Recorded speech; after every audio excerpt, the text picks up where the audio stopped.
Hi, I'm Jean Davis. I'm from Brooklyn, New York.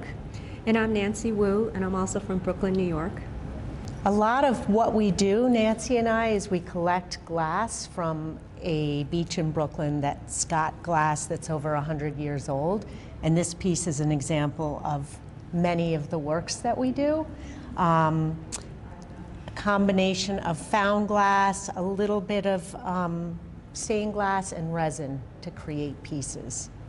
The pieces are, they've been in the ocean for over 100 years, these pieces. So they're glass, and they have some kind of, oh boy, I don't There's know how like to talk history, about this. like artifacts, right? Artifacts. Yeah, they're like gemstones to us because there's a sense of a mining of things from the past.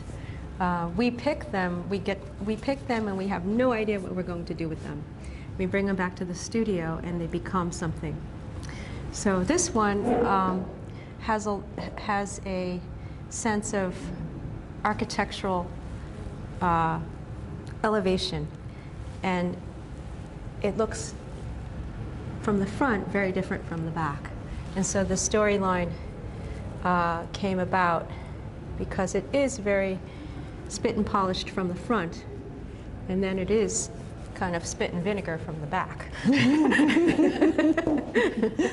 I think we do different things with different pieces, our collaboration, but in this one in particular, I had kind of started with a little bit of the color and some of the flat glass and maybe pulling a few out, and then Nancy sort of came in and had ideas about taking it to the next place. And I think that's often the formula, although there's no real clear formula, but I feel like Nancy sees a lot in it and then takes it into a direction. In fact, the reason these pieces went from 2-dimension to 3-dimension was Nancy. I had learned how to do just very basic soldering and stained glass, but in a very rudimentary way. Nancy picked it up. Nancy takes it to this whole level of making it 3-dimensional, and it's like, oh my gosh, what initially seemed like stained glass and lit from the back now can be lit from all angles and steamed from different angles. So just one example of the way in which we've collaborated on a number of pieces. Jean has a painting background, and I have an architecture background. So we have different approaches. So she began the piece, and then I pushed the piece to touch the sky and ground to the earth and have some in and outness, and then frontal, back, side, some intrigue all around it, so that, I mean, it had all of the elements of color and beauty.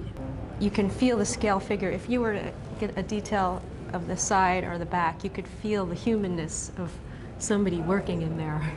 But I think it's important to mention we never go into a piece predetermining what we want to make.